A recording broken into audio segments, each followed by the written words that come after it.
Hello everyone, welcome back to another video. Today we finally driving this car after a month. We got a few jobs to do, but before we get into deep into today's video, let's roll the intro.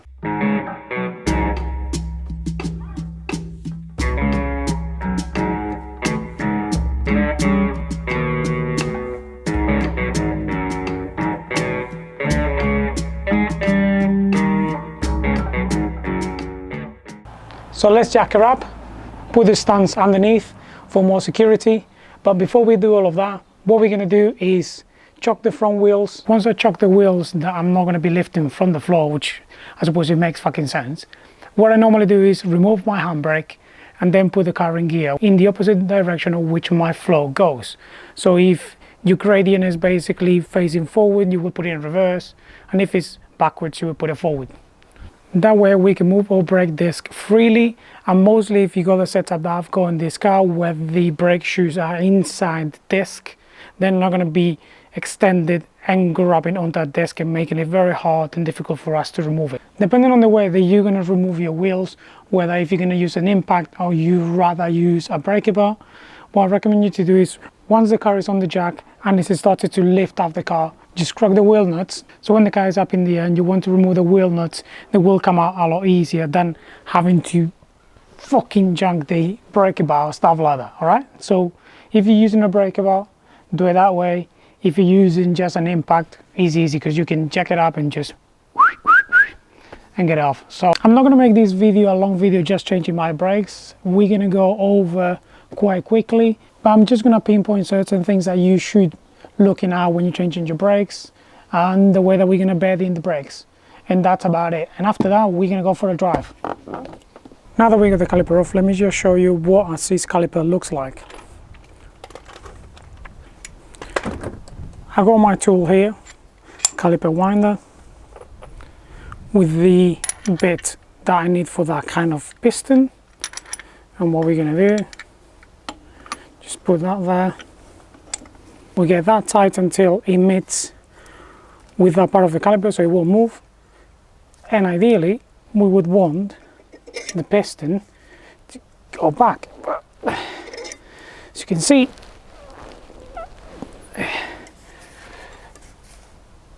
it isn't. So what we're going to do is rebuild the caliper. For that we're going to have to remove this pipe here, so we're going to have to remove this bolt that is buried in shit. But before we do that, what we want is for this piston to come out as much as we can. So in theory, if this pipe is working correctly, if we pump our brakes, this should keep on pushing outwards. So I'm going to leave you here and I'm going to pump it and see what happens. I'm sure there are better ways out there to do this anyway, but the way that I'm going to do it is by cable tying my caliper to our new KYB shocks. Yeah, I shouldn't be doing that. And what we're going to do is pump the brake, and you should be able to see the caliper coming out if, as I said, there is fluid coming through this pipe right here. So let's see.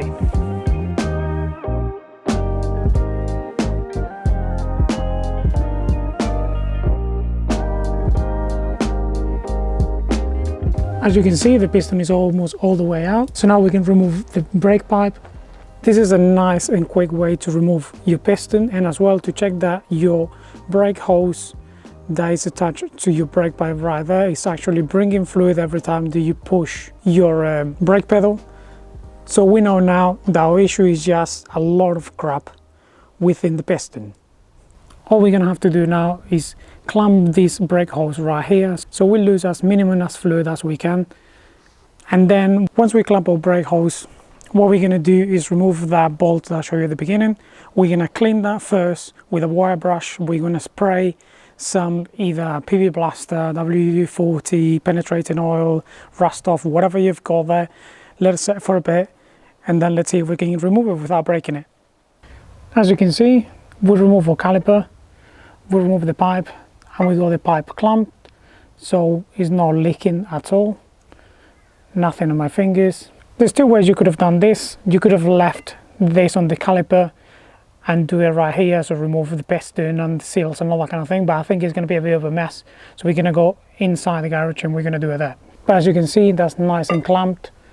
and we don't have any fluid leaking. As you can see, our piston is being pushed out, so it's going to be quite easy to just remove it.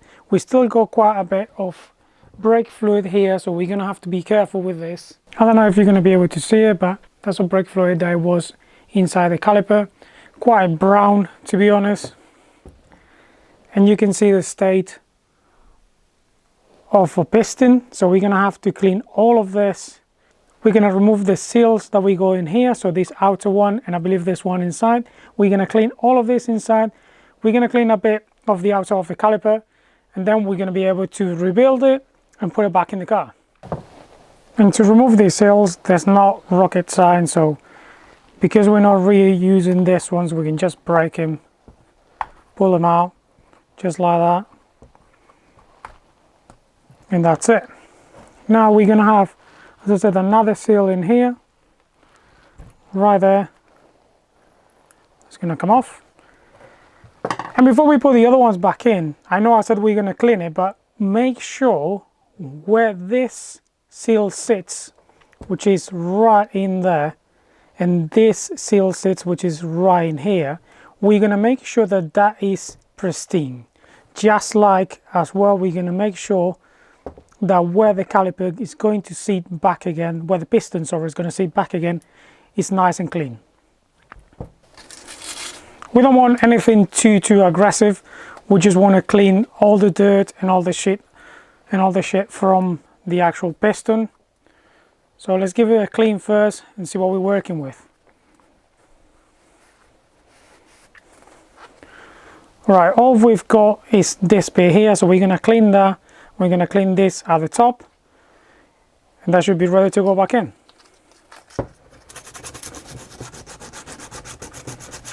If you got access to a wire wheel, you'll be able to get rid of all this right here, make it nice and smooth. I got a wire attachment for the drill, but I don't know where I put it, so you know, useless anyway. So I used some sandpaper and some not too abrasive wire brushes. As you can see, all the shit that we took from it, and I'm pretty happy with how it came out. So what we're going to do is clean all of this with brake cleaner, dry it, and then we're going to proceed to clean the caliper. Alright, it's been a bit of a tedious job, but as you can see, our caliper now is nice and clean. The cylinder is nice and clean, the grooves are nice and clean, well, at least as much as it could. Our piston is nice and clean as well. So what we're going to do now is proceed to put our two seals in.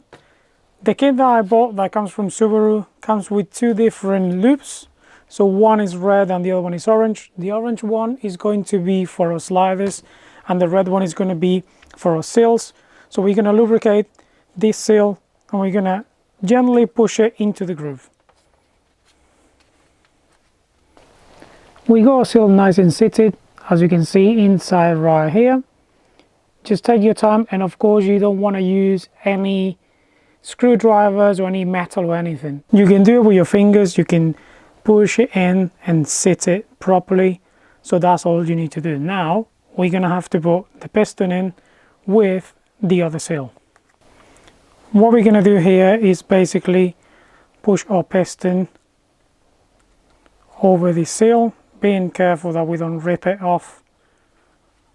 In my case I got another one, but that's not an excuse. So we'll sit it all the way down to where the lip and the piston is. What we're going to do now is put a bit of this grease that we have right on here on this lip, so we can make it sit in here easier. Oh well, I say easier, we don't know. We'll see exactly how much easier it's going to be. Because as we did as well on the other one, and the previous one, we're not going to be using anything that can damage the rubber, because otherwise it's pointless what we're doing. If we get it all around this lip, which to be honest I think I should have done this before, so I don't get it all over the piston, but I think we should be alright. Alright, once we got that all around the seal, what we're going to do is get a piston in. Now we should be able to seat this seal properly. So what are we going to be using? That's a good question. Let's see what we can find. What we're going to use is a plastic trim tool, and we're just gonna push that in, and here we go. Our caliper and our piston is in, and our seals are in as well. It might be an easy way to do it, but all depends as well on the kind of caliper you've got. This is not the easiest or quickest way. It's a bit tedious, to be honest, to do this sort of job, but I find that this way does work. It's a bit tedious, but it does work. And if you wonder how you can do all the way around, how can you push with that all the way around the seal, just with a pair of pliers you can keep on rotating your piston, so then you can make sure that everything goes in as it should. And all you need to do is basically you push your piston all the way in, right? And once you put all the seal and you turn it around and the seal is all nicely and seated, what I would recommend you to do, just to check so you don't do it on the car and it pisses everywhere, is get a pair of grips that you had before. Just grab the lip, careful with the actual rubber, grab the lip, pull it out a bit until it sort of have this shape, and that would show you if the seal is seated properly all around. All we're going to do now is reverse the process. So we're going to get this off.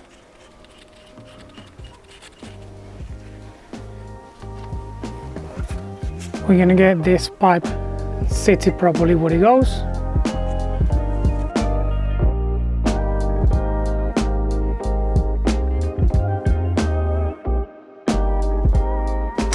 It could be a bit hard for you to see here, but what we're going to do is open the brake fluid reservoir, and we're going to try to push the piston back just to make sure that first it goes back, second we're not leaking any fluid from there, for example. So that's what we want to know. So you can see I'm pushing the piston and it's going in as a treat. Look at that. Oh my god, I'm so happy. Oh, so happy. Look at that.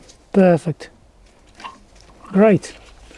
So now what we can do is replace our brakes, pads and all that all around the car. So let's get that done so we can go for a drive. Well, here we go. Our new discs, new pads. The caliper is on. We have wind the back in and it has going perfectly. We have pumped the brake, and as well it has come out perfectly. There's no issues with it. It's not leaking at the minute, but I'll keep an eye on that, as you can't tie that too much, otherwise you're going to break the bolt. One thing that I'm going to say to you about the brake pads though is that sometimes what you're going to have to do is sound down a bit this here and here. Just you can grind it down, sand it down, whatever you would like to do, but basically all we need to do is sand this bit down and this bit down so they slide better. It's basically to do with the coating that they put on the pads, and sometimes because your caliper cover is not exactly perfect, because you might have some shit at the back, some crap from before, or you haven't cleaned it properly, they won't slide in correctly. So just as I did with this ones, I ground it down a bit on both sides so I can slide them back in, and when the caliper press them, they will be able to move freely. Now let's get this side done. Once we have established that the brakes work, what we're going to have to do is bleed the brakes through that nipple you can see right there. In my case, the nipple is a 10 mil. Sometimes it's a 9, sometimes it's an 8, sometimes it might be bigger depending on the car you've got. I don't know if I mentioned it or not, but in my case, that nut right there that holds the brake pipe is a 12 mil. And just remember, when you take it apart, it's going to have a washer underneath the brake pipe. So remember to remove it when you clean it, and remember to put it back on once you install everything back. To bleed the brakes, all we're going to have to do is crack this nipple open.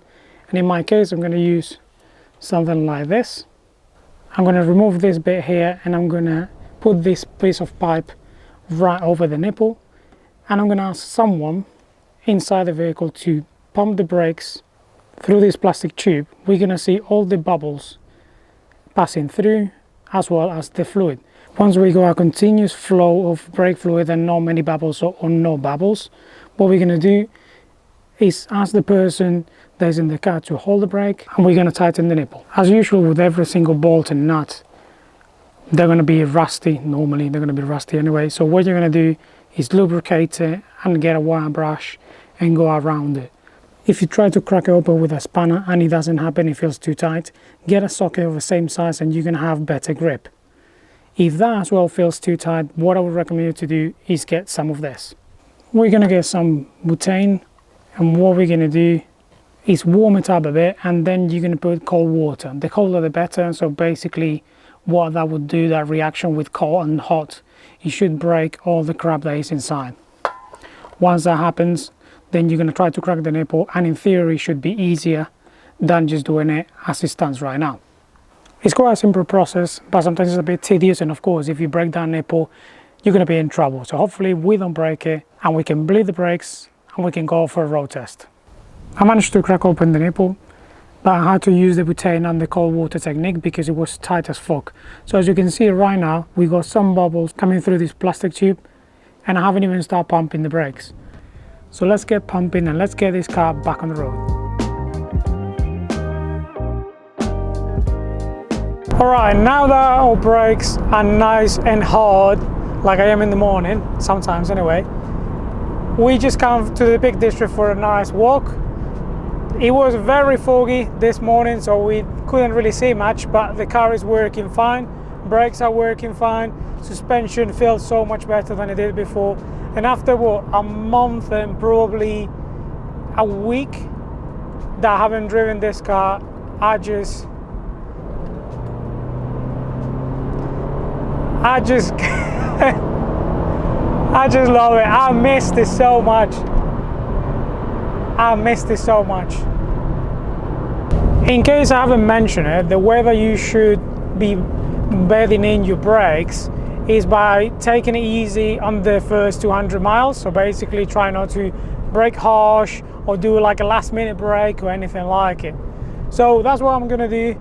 I'm going to London very soon, so that is going to give me a good already 300 miles or so round trip.